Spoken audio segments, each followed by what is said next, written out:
Dentre os dias 8 ao dia 15 de dezembro do ano de 2000, o volume de procura por armas de fogo cresceu consideravelmente na cidade de Wichita, que fica localizada no estado do Kansas, nos Estados Unidos, já que os moradores temiam por uma série de crimes e mortes que acontecia na cidade naqueles dias. E assim, essa semana ficou conhecida como a Semana do Massacre de Wichita.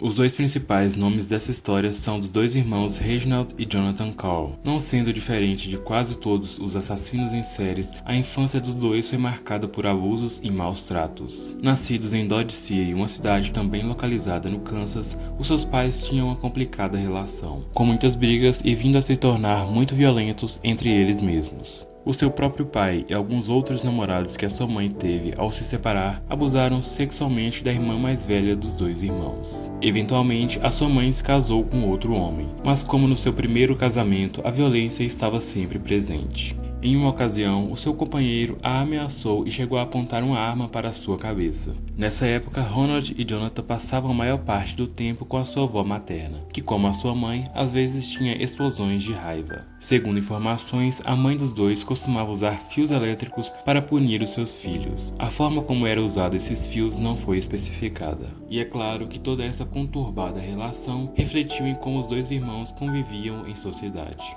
Ronald, já aos seus 6 anos, teria tido algum envolvimento com drogas. Na escola, frequentemente entrava em brigas, das quais a maioria era sempre para proteger o seu irmão. Já o outro irmão, Jonathan, acabou desenvolvendo uma tendência suicida, vindo a tentar tirar a própria vida aos 16 anos. Ao se tornarem adultos, as suas vidas ainda continuaram caóticas. Ronald acumulava alguns casamentos mal-sucedidos, e ambos tinham uma extensa ficha criminal, passando longos períodos atrás das grades.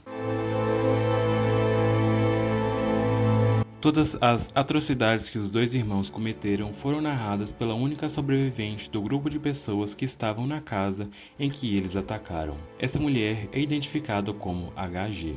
Na noite de 14 de dezembro de 2000, ela teria ido passar a noite na casa do seu namorado Jason. Na mesma casa em que o namorado de HG morava, ainda vivia com ele mais 2 amigos chamados Bradley e Aaron. Alguns minutos depois, ainda chega a namorada de Aaron, que também passaria a noite na casa. Às 22 horas daquele dia, o namorado de HG, Jason, certificou de que todas as luzes da casa estavam apagadas e as portas trancadas e então foi dormir. Um pouco depois das 23 horas, a luz da varanda da casa se acendeu. Jason, que naquele momento estava acordado, então ouviu algumas vozes. Logo em seguida, a porta foi brutalmente arrombada. HG dizia se lembrar de 2 homens negros e altos parados na porta da casa. Esses 2 homens eram os irmãos Reginald e Jonathan. Naquele momento, eles renderam todos que estavam dormindo em algumas partes da casa. A partir deste momento, começava o verdadeiro terror. Os 2 irmãos, então, ordenaram que todos tirassem as suas roupas e ficassem completamente nus. As vítimas ainda insistiram que eles levassem o dinheiro e os deixassem em paz. Mas naquele momento a prioridade dos 2 irmãos não era dinheiro, mas sim outra coisa mais cruel.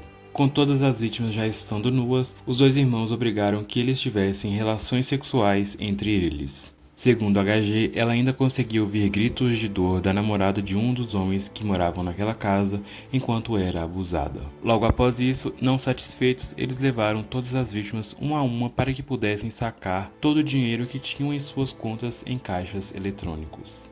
Enquanto estava no banco com um dos irmãos, HG perguntou se eles planejavam matá-los. Um deles ainda acabou respondendo que esse não era o plano. Em seguida, HG ainda pediu para que ele prometesse que os deixariam sair com vida daquela fatídica noite. Ao retornar à casa, os 2 irmãos então abusaram de todas as 2 mulheres que estavam ali. Ao vasculharem a casa em busca de mais dinheiro, dentro de uma lata de café estava um anel que o namorado de HG planejava usar para pedir a mão de sua companheira no dia seguinte. Às 2h07 da madrugada, com a temperatura de 17 graus e o chão estando coberto de neve, colocaram todos em um carro e uma caminhonete e saíram para um passeio. Naquele momento, os homens estavam completamente nus e as mulheres apenas um suéter cobria a parte de cima e mais nada. Depois de uma curta viagem, chegaram a um campo de futebol abandonado. Chegando lá, colocaram os homens alinhados. Logo em seguida, pediram para que Aaron se ajoelhasse. Segundo HG, ela ainda conseguiu ouvir ele insistindo por sua vida, mas foi em vão, já que segundos depois, uma arma foi disparada e ele acabou sendo ferido mortalmente. Antes de ser atingida, HG disse ter ouvido 3 tiros. Em seu depoimento, ela disse: "Senti a bala atingir a parte de trás da minha cabeça. Ficou meio cinza com branco como as estrelas, mas eu ainda não estava inconsciente. Eu não cheguei a cair, então alguém me chutou e assim eu caí para frente."